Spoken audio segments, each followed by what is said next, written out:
Hello, friendpreneurs. Welcome to another episode of Friendpreneur Fire Podcast Unbound. I am your host, Tiffany Bargman, visionary, founder, and I call myself the Friendpreneur Plug because I love connecting people. So, Friendpreneur Plug here to host this podcast for you tonight. We have a special guest. I'm going to tell you all about her. But first, let's start with the definition of a friendpreneur. For those who may be new, those who have never heard the word, a friendpreneur is a friendly entrepreneur unafraid to bring others along for success. And this podcast is all about bringing people like that on this platform to tell their story so that others can learn from their aha moments, from their lessons learned, from their joys, from their pain, all of that. We are here for it. So when I run across a friendpreneur and I ask if they will be on this podcast, usually those who are true friendpreneurs, they will embrace it and they say, yes, I cannot wait. So one of them is here today. Her name is Dr. Sade Y. Adu.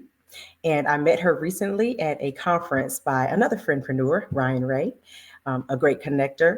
And I was so glad to be able to schedule her for this. I'm going to tell you all about her before I bring her on the stage, because it is important that we know a little bit of background. We want to hear her story from her mouth, but I'm going to give you just a little intro here. Okay, so Dr. Sade Y. Adu is an award-winning digital brand strategist, best-selling author, and an international speaker with a passion for people and a love for helping others succeed.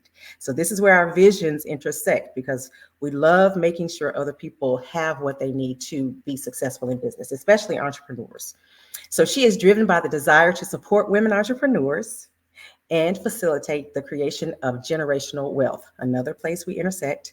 Sade is truly committed to offering a comprehensive range of services, which is oriented toward achieving the 3 I's: income, influence, and impact. We're going to dive deep into those 3 things with her when we talk.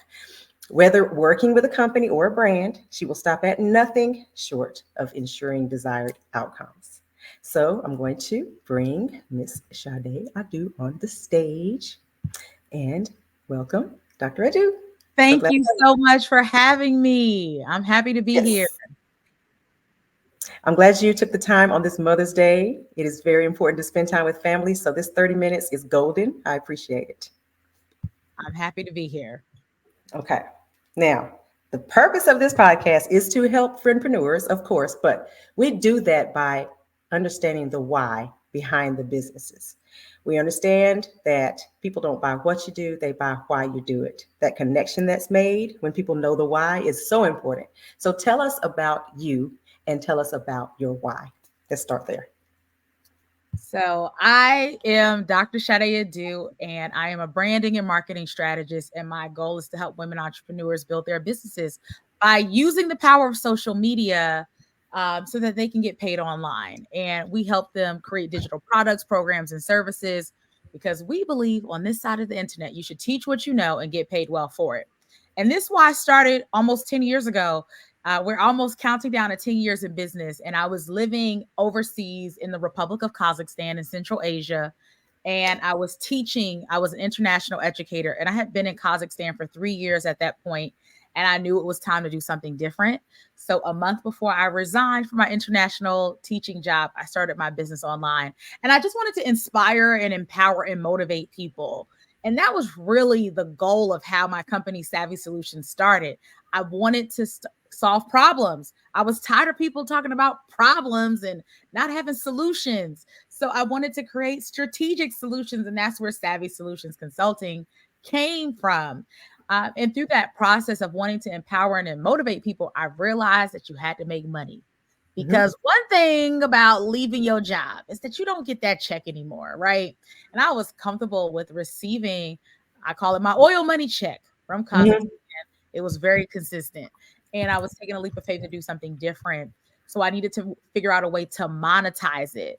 And I was Yes. on a journey in addition to leaving Kazakhstan and coming back to the United States. I Mhm. also started a doctoral program about 2 months later after relocating back to the United States. I had a regional relocation as well to Madison, Wisconsin to start my doctoral program. So I will tell you, starting two difficult things at the same time was not my best idea. But through the research and understanding that women, especially Black women, we are the most educated. We're receiving degrees at like a crazy number, like the highest group of degree recipients. We're becoming the most educated population in this country, and we're also being the least amount of money. We're making the least amount of money. We're the fastest growing group of degree recipients, the fastest growing group of entrepreneurs, but we're still making the least amount of money. And the math wasn't mathing for me. So I needed another way, and entrepreneurship was that way to create some more economic empowerment for women entrepreneurs, and especially for Black women. You know what? Later on, I was going to ask you if there was anything you could change. What would you change? But I'm going to ask you that now, because what you said about you're resigning from a job, and then a month before that, you were launching your online business. And then within the 2 months, you were in a doctoral program. So that all sounds kind of strategic to me. And now where you are, would you say, maybe I shouldn't have a month after or 2 months after? Maybe I should have done something different. Would you have done anything different considering the success that you have now? So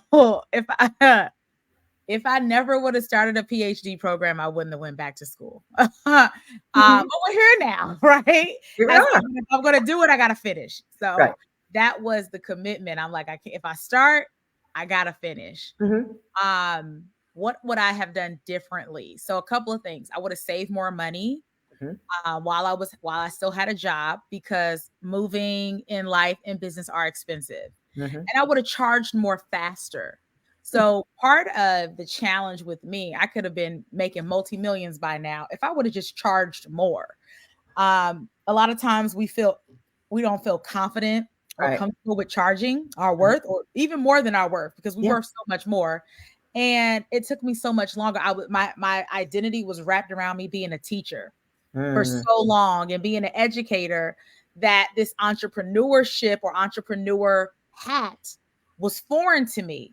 So because it wasn't normal, I was like, okay, well, how much did I make a day at work? So I said, okay, if I'm making this an hour or a portion of that, then that must be good. But that's not true, because you work hours upon hours in your business. And when you recalculate how much that really is, you're paying yourself minimum wage. So I should have switched things up a long time ago and not paid myself minimum wage. I would have been making more, and I would have been able to support more people. So that's the thing I would have changed. I wouldn't change school, even though it was a challenge. It was a challenge. I definitely, I feel like life happened the way it should have happened.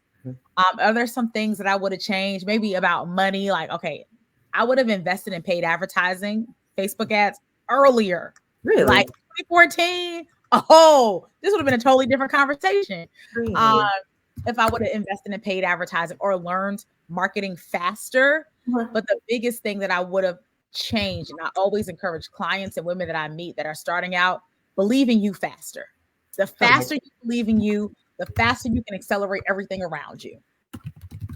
Hold on, let me type that, because I'm going to share that. I am going to share that. I like to pull one great thing out of every podcast, and we ain't been on 10 minutes, and that right there, it resonates with me. So the faster you believe, faster you can achieve. If we want to rhyme tonight. Let's rhyme. Okay. Huge. I love what you said about the marketing faster, learn to market faster. I was just in conversations yesterday with a marketing professional about the different types of marketing. Now, as entrepreneurs, especially since the pandemic, many of us are online, and we are pushing digital marketing because it's what we know, right? And it's what I won't say have time to do, but we make time to do. And as new entrepreneurs, it's what we have the funds for, because we can do a lot of that free. However, when it comes to the paid marketing, you're saying invest in that sooner. And it's usually something that we might weigh early, but then we're thinking, it costs too much. I can't afford it. I'm going to do it myself for free for as long as I can. But I'm hearing you say it's important to do it sooner? Let's talk about that.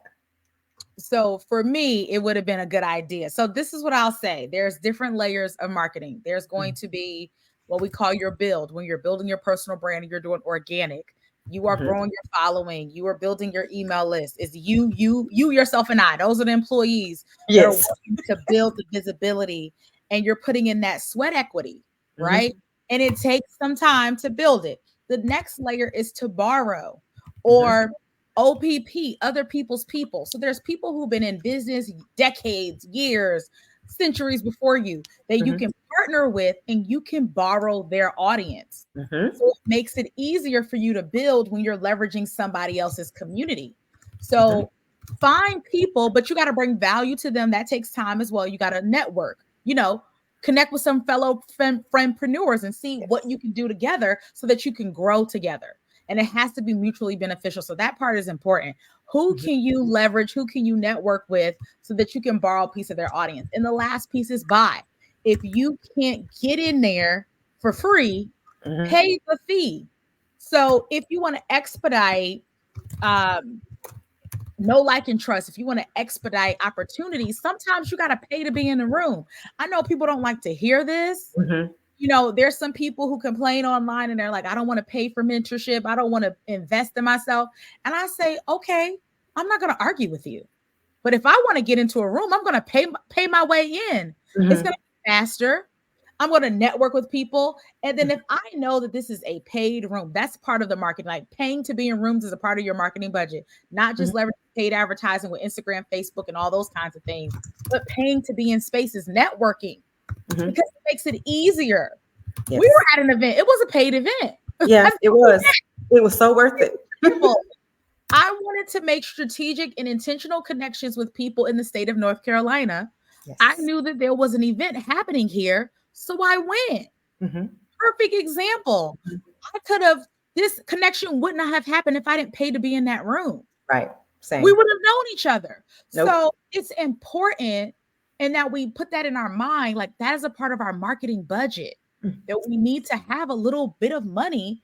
And it wasn't like, it wasn't like astronomical to be there, but put a piece of the budget to the side so that you can connect with people who are like-minded. Someone used this new phrase, like motivated. We don't have to have the same mind, but we can have the same level of motivation. I was like, oh, that's mine now.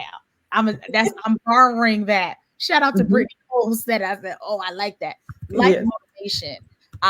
There's an ambition and there's a motivation to do more and want more and connect with people. So that's why we're here today. So you want to have a mix of those things in your marketing strategy. Okay. I love it. Okay. Now, friendpreneurship is about leveraging knowledge amongst ourselves. We have the knowledge. Now, if we can tap into it through platforms like this, talking about things that I'm learning right now as we speak. And one of the mindsets that I have to demonstrate so that I can pass it along to friendpreneurs is growing with the flow. I'm here to grow with the flow. So I just made that up yesterday. I was like, oh, that sounds good. I'm gonna mention that because this is what's been happening this past month. So I had several events planned, right? We have some small scale events. We have some larger scale events. And the larger scale events were collaborations with other business owners so that we can, like you said, share our audiences and leverage that when we're advertising and reaching out and telling people all about this thing. I'm tapping into theirs, they're tapping into mine. So the goal was to, fill the room with the various audiences. Now, the only marketing that really occurred was digital. And this is a lesson learned for me because I had to cancel those events because of low response. And when I was talking to my marketing friend yesterday, she said, there are so many different kinds of marketing. And going forward, you want to tap into those different things. So I thought, okay, if I'm going to plan a conference, it's going to be marketing themed. And we're going to learn about those different market opportunities together, because I am vulnerable and transparent. And I can say, I tried this, it didn't work. This is what I learned. This is what I'm going to do differently. And this is what knowledge I'm passing on to my friendpreneurs. So let's talk about that. And when it comes to collaborating with others, and sharing those audiences, how can we approach this in a way so that we share not only our value, but we share the cost as well? Because everybody should benefit and everybody should contribute to a successful experience. We want to weigh it and let it be balanced, you know?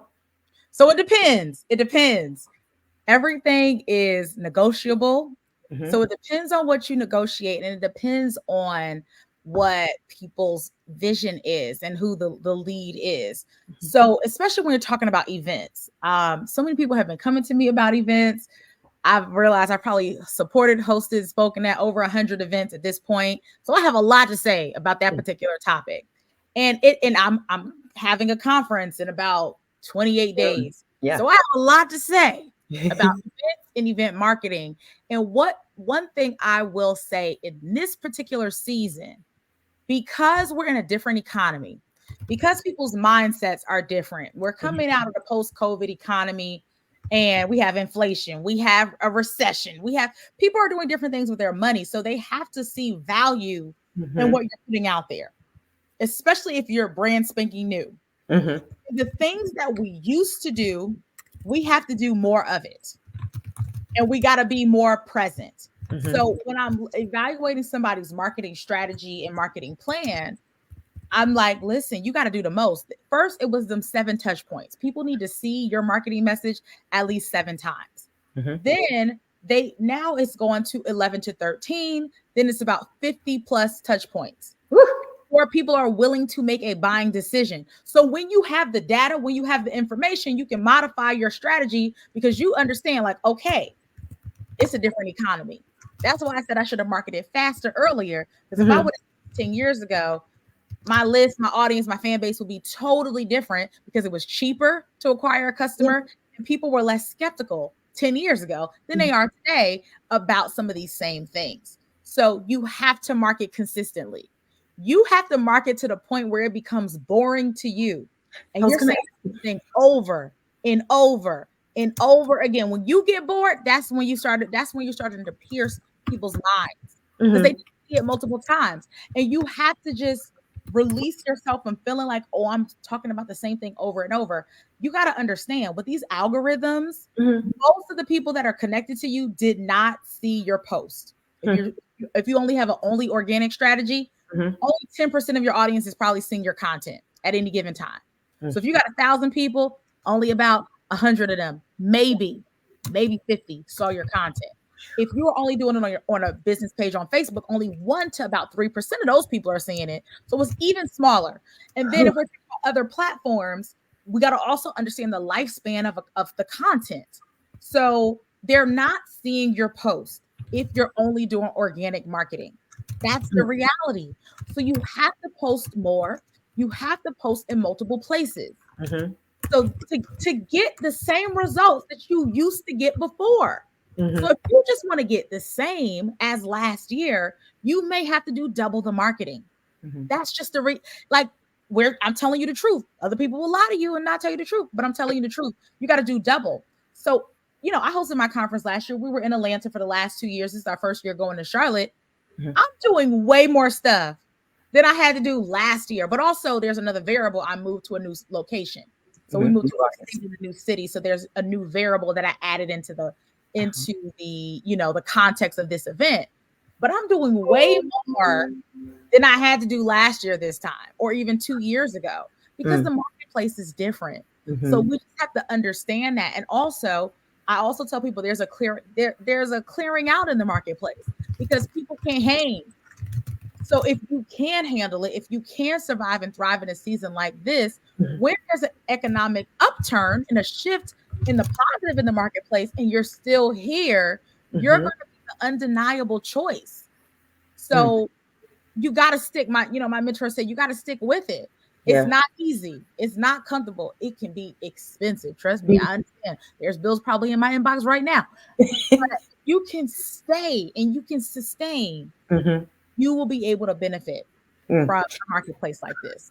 Those statistics that you just spat out about digital marketing, between 1 and 10% of your followers are the only ones who are going to see because of the algorithms. Now that's just digital. So if we're entrepreneurs and we're only doing digital marketing, we are not reaching our audiences. And there is this imposter syndrome for new entrepreneurs that makes us feel like I'm posting too much. Every time I post, people are going to just be sick of me and all of this. How can we get past, and this may feed into your mantra, how can we get past that imposter syndrome that we are doing too much and getting on people's nerves, and be brave enough to just do what you said, just post and market, and how else besides digital? So one of the beautiful things that I've seen over the last decade is I've seen people go literally from 0 to 1 million in multi-millions in 8 figures from posting and sharing online. These are people I've been in rooms with. These are people that have coached me. I've coached them. I've given them a word of wisdom, and I've watched them become millionaires. And they look like me. So that right there reminds me like, oh, we got work to do. It's people becoming millionaires every day. And then if we go to our TikToks and Reels and all these videos that are right on our phones, literally there's people that are becoming millionaires today. I have my nieces and I have 2 nieces here and a nephew, and they're watching the 2 Under 2 crew is watching Gracie's Corner, right? And I was like, how much money is Gracie making? They say about 3 point something million. Go Gracie. At least $100,000 a month. I said, them numbers sound low. I feel like she had 10 million. Like, we're talking about a cartoon, right? We're talking about the cartoon just on YouTube. She might be making 3 million from YouTube, but I was like, them numbers is low. She got merchandise. She doing all kinds of. So my mind goes to the other thing. Like, she doing this, she doing that. I'm counting her dollars, but they said 3 million is the net worth, but I feel like it's more. But that's the power of digital marketing and social media. Being able to have a free YouTube channel and you can scale your business to $3 million at home, and your face is not on camera as a cartoon. Like, we gotta stop playing these games. Yes, we gotta stop playing. You got one of these, you have an opportunity to make millions. Like, we gotta. So, and the thing is, there's a level of urgency. So, I've spoken to entrepreneurs, and one of the things, when COVID happened, I was already online. And, COVID helped me create a multiple 6-figure business, go to over $300,000 in business. And what I should have done is I should have scaled to 600 to 1 million because I knew what was happening and I knew it was a finite amount of time. But what we do is we get comfy. We think we got more time and we don't have more time. So I should have invested more. So I could have made more in that season, because what I was offering was what people needed, and everybody and their mama was on the internet because everybody was at home. So those are the things that I'm like, man, we should have invested more. Man, we should have did this, because then now we have a season like this and it's not as easy to grow and scale. So we're pivoting, we're making different decisions, but I should have had more money so that I can make those decisions. It's easier to make those decisions. So those are the things that I will say to people, like, you got to move faster. The economies are not going to be the same forever. And we got to take faster action. And that really is like believing in yourself, understanding what's working and what's not working. If you find something that's working, don't think it's a fluke. Work that thing until it don't work no more. That's the key to this. Because the next shift that we're going to see is artificial intelligence. We don't know what AI is going to do. We're seeing it in its infancy. It's not brand spanking new, but how we're using it is new, and it's in its infancy. But let me tell you, we're going to have this next conversation 10 years from now. I'm like, man, I wish I would have did this faster. Do it now. I wish I would have did this faster. Okay. Because that's going to change the marketplace again. Okay, so considering platforms like YouTube and the free channel that you can have and the way that you can get your marketing done, your influence, yes, we can get our faces out there, but the strategy to getting followers, the strategy to using the paid advertising so that we can, optimize the use of these different platforms, that's what people don't know. Because you can't just go out, put a channel and say, okay, now the people will come. There has to be a strategy. There has to be value shown, and you got to spend money, it sounds like, to get these advertisements to pull people. Is that what I'm hearing? So a couple of things. I think I talk about my brand trifecta. The thing I'm going to say is, the first thing you have to do is be clear about you. Who are you? And you talk about your why. Like, why do you do what you do? Why is it important? Why is it valuable? You have to be clear about you and your brand story. about why you want to do the thing that you want to do, because we're not just doing stuff just to do it. Mm-hmm. That's the first thing. The second thing is you need to be clear about having a specific target market. If we want to be successful in a season like this, niching down is how you're going to stand out from the crowd. If you work with moms, tell people you work with moms. If you work with people who were divorced, talk to those people. If you work with teenagers who are going to college, talk to them. Like, talk to your people and really spend this time talking to your people in this particular season. The next thing is you have to make more offers, and you have to have the right offer. Your offer needs to be magnetic. It needs to solve a problem, and it needs to convert. So if you know who you are, know who your audience is, and you have a convertible offer, you can be successful in a season like this. And this is the thing. You don't choose what's converting. You let your audience choose. Because at this season, you got to let people tell you what they want to buy from you. There's things that I would love to sell or love to do. Hey, if they don't like it, they're not buying it. Guess what? On to the next one. I'm not going to be upset about it. They ain't like that. Mm-hmm. Let me do something else. There was something I was going to launch this month. I wanted to launch it. I knew it was going to be valuable and helpful. Nobody was biting. Only like one person. Mm-hmm. And I said, guess what? We're not wasting my time. We're on to the next thing. Then I gave them another idea. And the people were like, I'm interested. Mm-hmm. I could have been upset that they didn't want the first thing. Or I could have been like, okay, like I did, find something else. Mm-hmm. Season we're in. Find what people actually want to pay you for. Yeah, I am learning that. And it's becoming easier to pivot, because one thing I learned in Launch Knightdale, if you're familiar with the Launch Wade County program, Entrepreneurial Incubator. It sounds familiar. There's a Launch Raleigh, Launch Roseville, Launch Wade. There's a launch everywhere. I've heard of the Roseville one, I think. Good. So I went through the Launch Knightdale program, and I learned that you have to put something on the market. May not be perfect, may not be exactly what you want it to be, but put it out there. Get started, get the feedback, watch your audience, see how they respond, and then shift and pivot accordingly. Now, for me, as a visionary, I see the vision, I see the big picture, I know where I'm trying to go. But getting there requires all of this iteration. We have to keep adjusting, keep changing. Now, in the beginning, I was so frustrated coming through that class, because I was like, but I have it all planned out. It's all this nice little package. There's a bow on it, But then that whole process was therapeutic, challenging, but therapeutic, because it forced me to change my mindset. My mindset was stuck on the big picture and planning and having it all together. The new mindset was take risks. This is what entrepreneurship is about: taking risks, getting feedback, and making changes. So what would you say to an entrepreneur who is stuck in, this is what I want them to have because I know they need it, and in their feelings because people aren't biting, like you say? How do we get past that part and faster? Because it took me a minute, but I'm getting better now. And I'm almost 2 years in. Mentorship helps, and you got to get over it, because the marketplace decides who wins. So if I get mad that a competitor or someone who I know I'm smarter than, better than, is making more money than me, it's nobody else's fault but mine. The marketplace decided that that's what they wanted. Mm-hmm. So we can look at it. We can do a case study. We can evaluate, like, look at your data.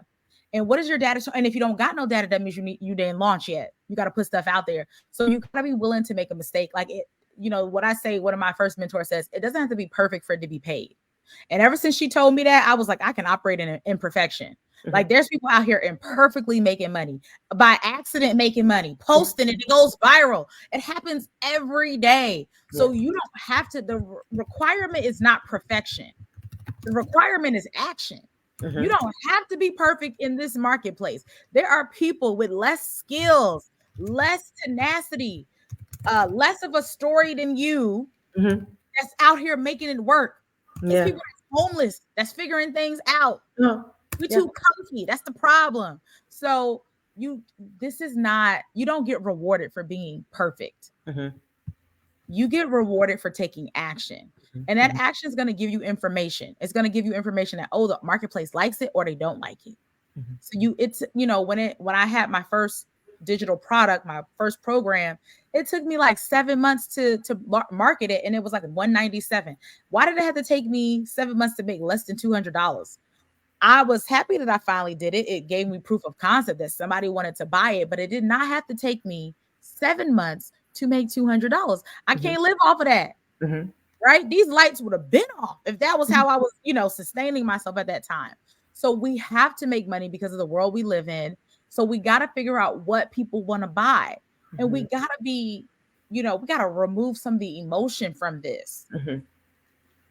I'm like, whatever they want. Like it is at this point, I'm like, listen, it is what it is. Mhm. If this is what they want, we're gonna keep trying. I'm not gonna be upset that somebody says, get me off my email list because I'm sending out too many emails because I know somebody else is gonna buy from that email or be happy that I sent it out to them. Mhm. So it's like literally it will happen. Like people like, stop sending me emails, right? And Mhm. people get upset, like, oh my goodness, I'm emailing people too much. And then I'll get that same day, I'll get an email from somebody, thank you so much for reminding me. Thank you so much for sending this out. So you Mhm. gotta understand, certain parts of it, you gotta follow the data. What is your data saying? And you got to remove emotions. And let me tell you, we get emotional. I'm a Cancer. I'm always emotional. I'll cry all the time. But sometimes I have to be like, okay, what is the data telling us? What is Yes. the information saying? We got Yes. to pay attention to the information and data, and we got to move faster. That's something I say to my team all the time. Like, y'all got to move faster. We got to move faster because the marketplace requires it. Yeah. And when we don't move fast, we miss out on opportunity. And I don't want to miss out on any more opportunities. Yeah. So when you talked about that online product that took 7 months to market, you did get someone to bite finally. But looking back on that, what would you have done differently so that 7 months would not have gone by before that happened? Put it out there faster. Put it out there faster. Why did God take 7 months? Oh, so you're saying you waited until 7 months was gone. Okay. To launch it. It could have happened in 90 days. It could have happened in 30 days. Just to see, somebody is interested, because then I could have made money faster. Because then that same product has had $10,000 launches, $25,000 launches. That thing is made over 6 figures, but I could have made it faster.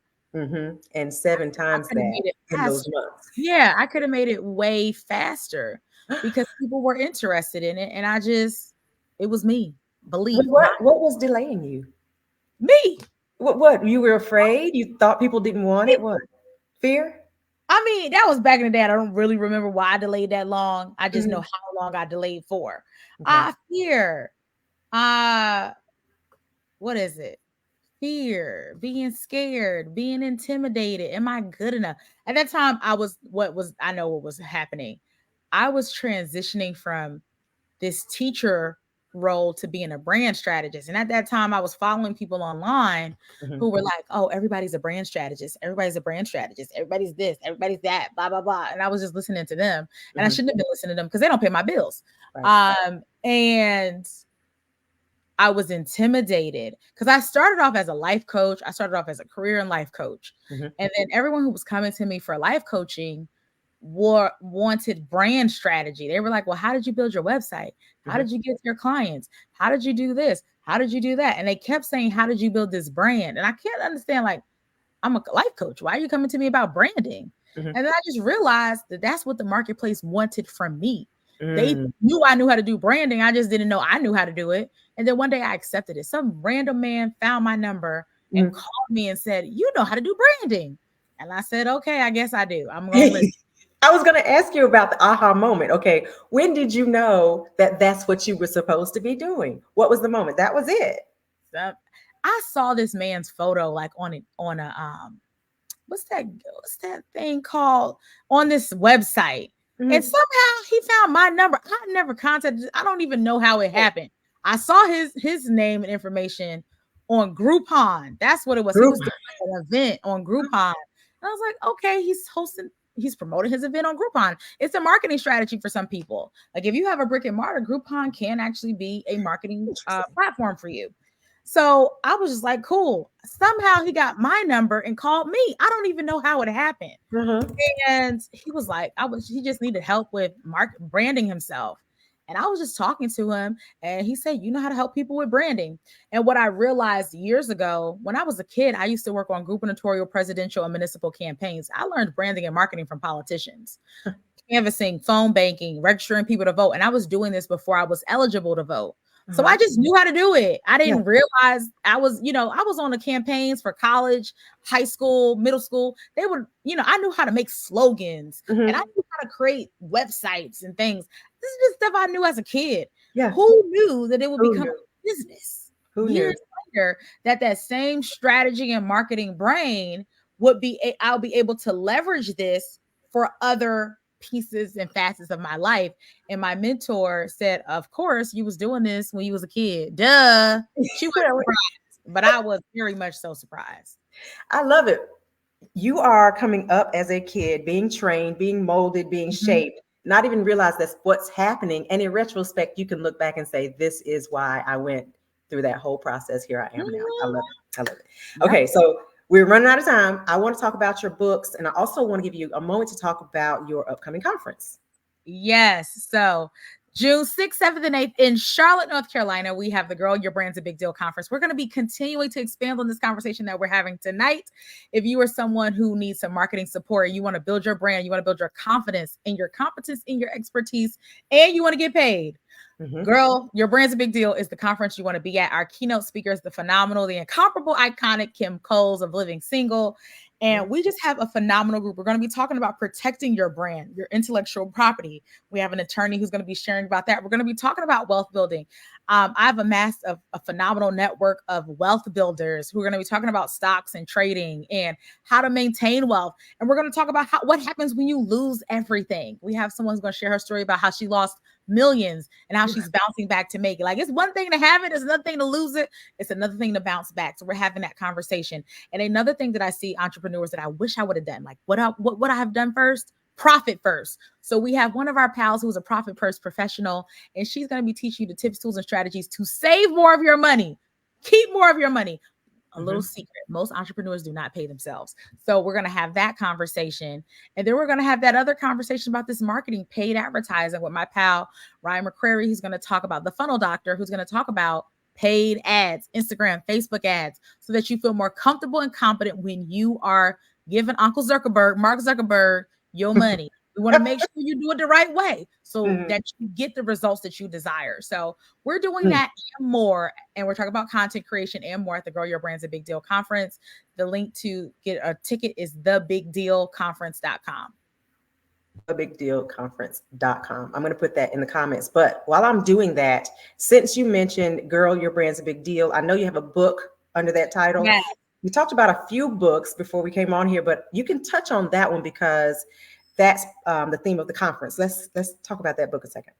So it's an anthology for women entrepreneurs to share their lessons about creating their best lives and their best brand lessons.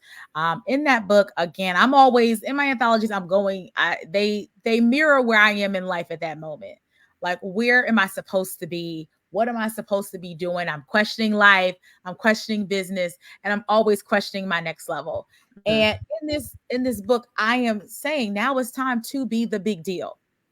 You've done all the work.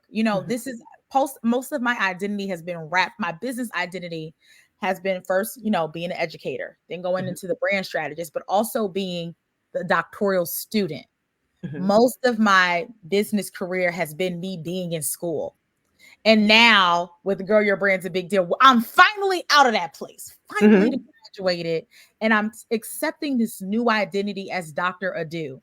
And to be honest, somebody asked me this weekend, I'm still accepting that identity, right? So the Girl Your Brand's a Big Deal is like, you did it. Like, you have the credentials, you have the degrees, you've had success with clients, you've had success in your business, you hit the six figures, the multiple six-figure mark, you did all these things. Now what?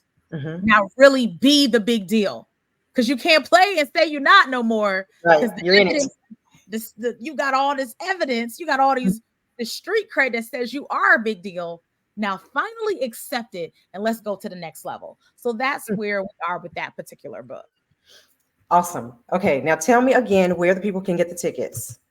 So you can go to thebigdealconference.com, thebigdealconference.com. And I think we have a coupon code, the big deal or big deal. Big deal is one of our coupon codes to get something off of your ticket. If you want to join us, we would love to see you there. Let me know that you came from here. Reach out to me. We would love to connect, and we'd love to see you in Charlotte, June 6th, 7th, and 8th.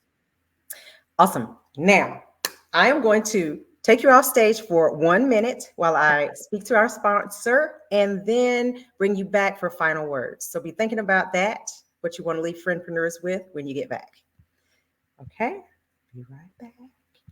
All right, you guys, I want to shout out our sponsor. This is our BFF VIP member of the Friendpreneur fam. Her name is Samantha Reagan.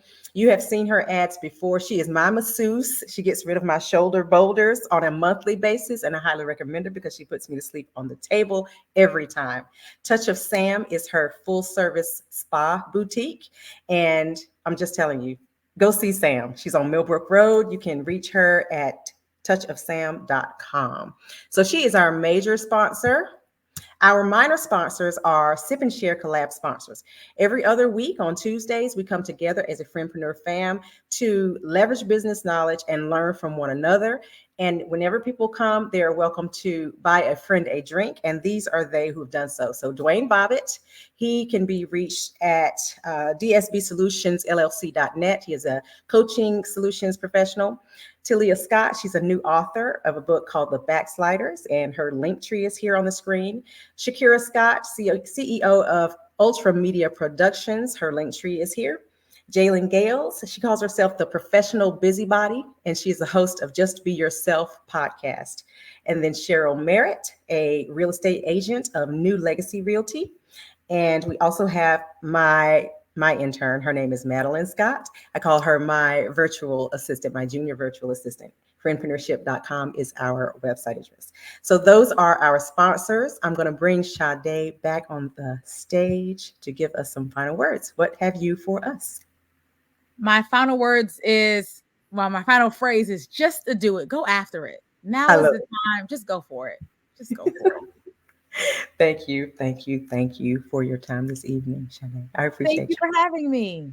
Enjoy the rest of your evening. Bye-bye.